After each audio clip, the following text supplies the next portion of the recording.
എല്ലാവർക്കും എൻ്റെ നമസ്കാരം. പുതിയൊരു വീഡിയോയിലേക്ക് ഏവർക്കും സ്വാഗതം.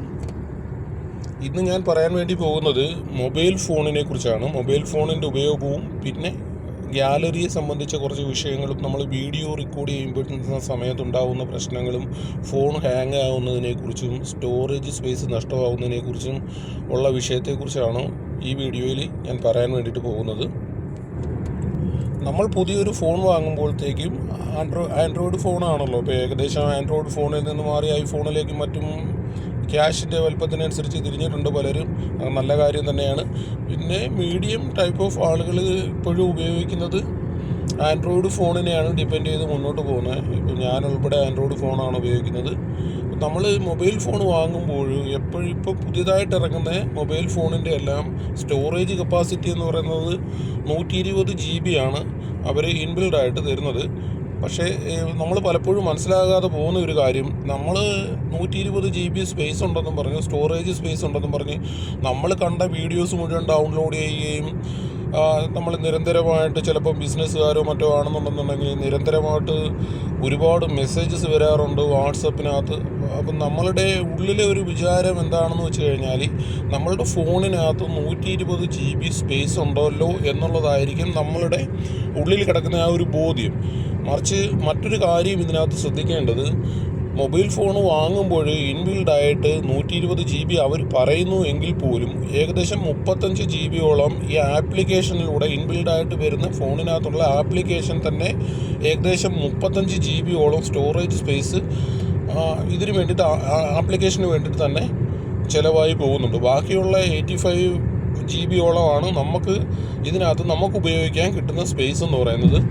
പിന്നെ പലപ്പോഴും ഈ ഫോൺ ഹാങ് ആവുന്നതിൻ്റെ പ്രശ്നങ്ങളും, അല്ലെന്നുണ്ടെങ്കിൽ സ്റ്റോറേജ് സ്പേസ് ഇല്ല എന്ന് പറയുന്നതിൻ്റെ പ്രശ്നങ്ങളും ഒക്കെ നമ്മൾ ഇതിനെ ക്ലിയർ ആയിട്ട് മനസ്സിലാക്കുകയാണെന്നുണ്ടെന്നുണ്ടെങ്കിൽ, നമ്മളുടെ ഫോൺ എപ്പോഴും നമ്മൾ പുതിയത് വാങ്ങിയത് മാതിരി തന്നെ നമുക്ക്, ഒരുപക്ഷെ എല്ലാവരും ഒരുപാട് ഫങ്ഷൻസിനെയൊക്കെ അറ്റൻഡ് ചെയ്യുന്ന ആളുകളാണ്.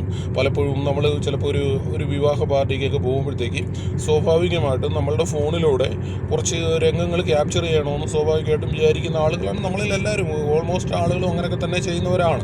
ചിലപ്പോൾ ഒരു ബർത്ത്ഡേ പാർട്ടി അറ്റൻഡ് ചെയ്യുമായിരിക്കാം. അപ്പോൾ അറ്റൻഡ് ചെയ്യുന്ന സമയത്ത് സ്വാഭാവികതയാണ് നമ്മൾ അത് വീഡിയോ കുറച്ച് പോർഷനെങ്കിലും നമ്മൾ കവർ ചെയ്യാൻ ശ്രമിക്കുക എന്നുള്ളത്. പക്ഷെ നമ്മൾ പലപ്പോഴും എന്ന് പറഞ്ഞു കഴിഞ്ഞാൽ നമ്മുടെ സ്റ്റോറേജ് സ്പേസുകൾ നമ്മൾ പലപ്പോഴും ചെക്ക് ചെയ്യാറില്ല. ഇപ്പം നമുക്ക് ഇഷ്ടം ഉണ്ടായിട്ടോ ഇല്ലാതെയോ പലപ്പോഴും എന്ന് പറഞ്ഞു കഴിഞ്ഞാൽ മറ്റൊരാളുടെ കൺസെൻറ്റ് വാങ്ങാതെ ആയിരിക്കാം പലപ്പോഴും വാട്സപ്പിലും മറ്റും മെസ്സേജുകൾ അയക്കുന്നതും. അങ്ങനെ നമ്മളറിയാതെ തന്നെ നമ്മുടെ സ്റ്റോറേജ് സ്പേസ് വളരെ കുറഞ്ഞു വരുന്നതായിട്ട് കാണാൻ പറ്റും. പിന്നീട് നമ്മൾ പലപ്പോഴും ഇത് ഇപ്പോൾ ചിലപ്പം എക്സ്ട്രാ ആയിട്ട് എന്തെങ്കിലും ചെയ്യുന്ന ആളുകളാണെന്നുണ്ടെങ്കിൽ, എക്സ്പെഷ്യലി ഞാൻ പറയുകയാണെന്നുണ്ടെങ്കിൽ, ഇപ്പം വീഡിയോ എഡിറ്റിങ് അതുമാതിരിയുള്ള എന്തെങ്കിലും കാര്യങ്ങൾ നമ്മൾ നമ്മുടെ മൊബൈൽ ഫോണിലൂടെ ചെയ്യുകയാണെന്നുണ്ടെങ്കിൽ, ഇപ്പം ക്രമേണ ഞാൻ പറഞ്ഞല്ലോ, ക്രമേണ ഇതിൻ്റെ നമ്മുടെ സ്റ്റോറേജ് സ്പേസ് കുറഞ്ഞു വരികയും, പിന്നീട് നമ്മൾ നിരന്തരമായിട്ട് ഇങ്ങനെ വീഡിയോ എഡിറ്റിങ്ങോ അങ്ങനെ എന്തെങ്കിലുമൊക്കെ ചെയ്യുമ്പോഴത്തേക്ക് ഉണ്ടാകുന്ന പ്രശ്നം, നമ്മൾക്കൊരു 3 മിനിറ്റിൻ്റെ അല്ലെങ്കിൽ ഒരു 4 മിനിറ്റിൻ്റെ വീഡിയോസ് നമ്മൾ ഏതെങ്കിലും ആപ്ലിക്കേഷനകത്ത് ഇട്ടിട്ട് നമ്മൾ എഡിറ്റ് ചെയ്യാൻ ശ്രമിക്കുകയാണെന്നുണ്ടെങ്കിൽ, നമ്മൾ സേവിങ്ങിന് എന്താ പറയുക, ഇത് നമ്മൾ സേവ് ചെയ്യാനായിട്ട് പോകുമല്ലോ. ഈ സേവ് ചെയ്യാനായിട്ട് പോകുന്ന സമയത്ത് അവിടെ സ്പേസ് ഇല്ല എന്ന് പറഞ്ഞിട്ടായിരിക്കും കാണിക്കുന്നത്. അപ്പോൾ ഈ സ്പേസ് ഇല്ല എന്ന് പറഞ്ഞ് കാണിക്കുമ്പോഴത്തേക്ക് നമ്മൾ പൊതുവേ യൂഷ്വലി എല്ലാവരും ചെയ്യുന്ന ഒരു പ്രവൃത്തി ചിലപ്പോൾ ഇങ്ങനെ ആയേക്കാം. നമ്മൾ എന്നാ ചെയ്യും, നമ്മൾ ഗാലറിയിലേക്ക് ആദ്യമേ കടന്നുകൂടുന്നത് ഗാലറിയിലേക്കായിരിക്കും. ഗാലറിയിലേക്ക് കടന്നു കൂടിയിട്ട് എന്നാ ചെയ്യും, നമുക്ക് പറ്റുന്ന, നമുക്ക് അറിയാവുന്ന ഫോട്ടോസുകളും വീഡിയോസും ഒക്കെ നമ്മൾ ഏകദേശം ഡിലീറ്റ് ചെയ്ത് കളയും. ഡിലീറ്റ് ചെയ്ത് കളഞ്ഞിട്ട് നമ്മൾ വീണ്ടും പഴയ സ്ഥലത്തേക്ക് ചെന്നിട്ട് വീണ്ടും നമ്മൾ അത് സേവ് ചെയ്യാൻ നോക്കുമ്പോഴത്തേക്ക്, നമ്മൾ ഉണ്ടാക്കി വെച്ചിരിക്കുന്ന ഫയൽ സേവ് ചെയ്യാൻ നോക്കുമ്പോഴത്തേക്ക് വീണ്ടും സ്പേസ് ഇല്ല എന്നുള്ളതായിരിക്കാം നമ്മളെ കാണിച്ചു തരുന്നത്. അപ്പോൾ നമ്മൾ വീണ്ടും എന്ത് ചെയ്യും, നമുക്കിത് സേവ് ചെയ്തേ പറ്റുള്ളൂ. സേവ് ചെയ്യാൻ വേണ്ടിയിട്ട് നമുക്ക് ഏത് വഴിയും ഒന്നര തിരഞ്ഞെടുക്കുക അല്ലാതെ മറ്റൊരു മാർഗ്ഗം ഒന്നര മുന്നിലുണ്ടാവില്ല. അപ്പോൾ എന്നാ ചെയ്യും, നമ്മൾ നേരെ പോയി ഗാലറി പോയിട്ട് വീണ്ടും ഒരുപക്ഷെ കാലങ്ങൾക്ക് ശേഷം കാണണമെന്ന് കരുതി വെച്ചിരിക്കുന്ന വീഡിയോസോ ഫോട്ടോസോ ഒക്കെ ആയിരിക്കും നമ്മൾ വീണ്ടും ഇത് ഡിലീറ്റ് ചെയ്യാൻ വേണ്ടിയിട്ട് ശ്രമിക്കുന്നത്. പക്ഷേ ഓർക്കുക, ഈ ഗാലറി കിടക്കുന്ന ഒരു സാധനങ്ങളും നിങ്ങൾ ഡിലീറ്റ് ചെയ്തിട്ട് നിങ്ങളുടെ സ്റ്റോറേജ് സ്പേസ് തിരികെ വരാൻ പോകുന്നില്ല. അതിൻ്റെ പ്രധാന കാരണം എന്ന് വെച്ച് കഴിഞ്ഞാൽ, ഇപ്പം നമ്മൾ ഒരിക്കൽ ഗാലറിക്കകത്തുനിന്ന് മായ്ച്ച് കളയുന്ന വീഡിയോസോ അല്ലെന്നുണ്ടെങ്കിൽ ഫോട്ടോസോ ഇതെല്ലാം മറ്റൊരു സ്ഥലത്ത് സ്റ്റോർ ആവുന്നുണ്ടെന്നോ അല്ലെങ്കിൽ സേവായി കിടപ്പുണ്ടോ എന്നുള്ളതാണ്.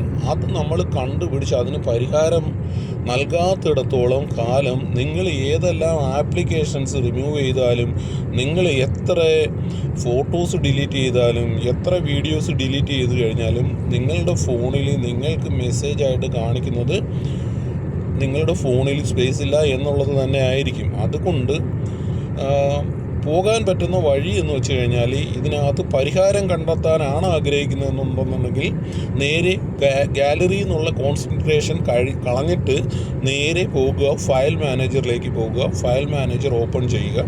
ഓപ്പൺ ചെയ്യുമ്പോഴത്തേക്ക് പല ഫോണിലും പല രൂപത്തിലായിരിക്കാം അതിനകത്ത് ആ ഒരു ഇൻ്റർഫേസ് ഉണ്ടാവുക, പല രൂപത്തിലായിരിക്കാം. പല ഫോണിലും പല മോഡലിനനുസരിച്ച് പല മാറ്റങ്ങളും അതിൽ വന്നേക്കാം.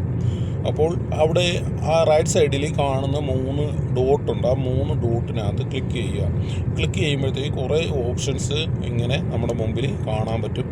അപ്പോൾ അതിനകത്ത് DCIM എന്ന് പറയുന്ന ഒരു ഓപ്ഷൻ കിടപ്പുണ്ട്. DCIM അതിനകത്താണ് ഏറ്റവും കൂടുതലായിട്ട് നമ്മൾ ഡിലീറ്റ് ചെയ്യുന്ന വീഡിയോസ് ആയാലും ശരി, ഫോട്ടോസ് ആയാലും ചെന്ന് റീസ്റ്റോർ ചെയ്യപ്പെടുന്നത് അതിലേക്കാണ്. DCIM എന്ന് പറയുന്ന ആ ഒരു ഫോൾഡറിലേക്കായിരിക്കും.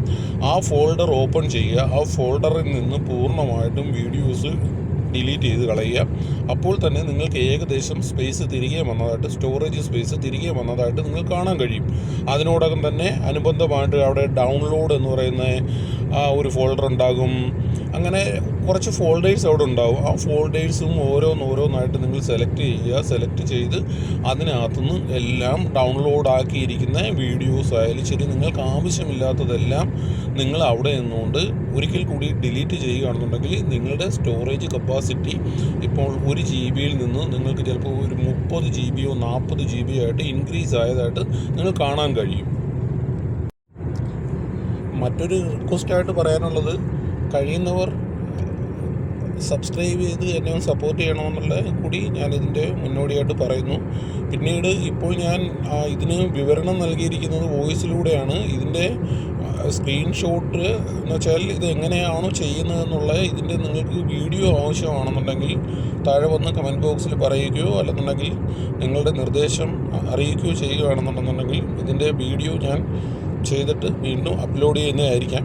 എനിക്ക് തോന്നുന്നു അതിൻ്റെ ഒന്നും ആവശ്യം വരില്ല എന്ന് തോന്നുന്നു. കാരണം എല്ലാവരും പ്രബുദ്ധരായിട്ടുള്ള ആളുകളാണ്. വളരെ സിമ്പിളായിട്ട് ഞാൻ പറഞ്ഞ മെത്തേഡിൽ നിങ്ങൾ നോക്കിയാൽ മതി. ഫസ്റ്റ്ലി നിങ്ങൾ നിരന്തരമായിട്ട് റുട്ടീനായിട്ട് ചെയ്യേണ്ടത്, നിങ്ങൾ ആഴ്ചയിൽ ഒരിക്കലെങ്കിലും നിങ്ങളുടെ ഫോണിൽ ഗാലറി കയറി നിങ്ങൾ ആവശ്യമില്ലാത്ത അൺവാണ്ടഡ് ആയിട്ടുള്ള വീഡിയോസും ഫോട്ടോസും ഒക്കെ ഡിലീറ്റ് ചെയ്ത് കളയുക.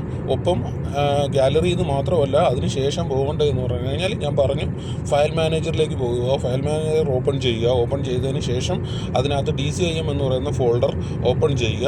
അതിനകത്തുനിന്നും കൂടെ ഡിലീറ്റ് ചെയ്ത് കഴിഞ്ഞാൽ നിങ്ങളുടെ സ്റ്റോറേജ് എപ്പോഴും പുതിയ ഫോൺ വാങ്ങിയ മാതിരി തന്നെ ഉണ്ടാകും.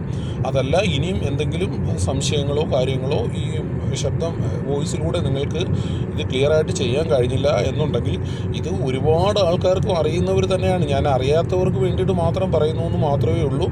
ഇനിയിപ്പം എന്തെങ്കിലും ഇതിനകത്ത് ഡൗട്ട്സ് ഇനിയും നിൽപ്പുണ്ടെന്നുണ്ടെന്നുണ്ടെങ്കിൽ പറയുകയാണെന്നുണ്ടെങ്കിൽ തീർച്ചയായും ഇതിൻ്റെ അനുബന്ധമായിട്ടുള്ള ഒരു വീഡിയോ ചെയ്ത് അപ്പോൾ നിങ്ങൾക്ക് ആ വീഡിയോ കണ്ട് മനസ്സിലാക്കാൻ പറ്റും ഇത് എങ്ങനെയാണ് ഇത് ക്ലിയറായിട്ട് ചെയ്യുന്നതെന്ന്.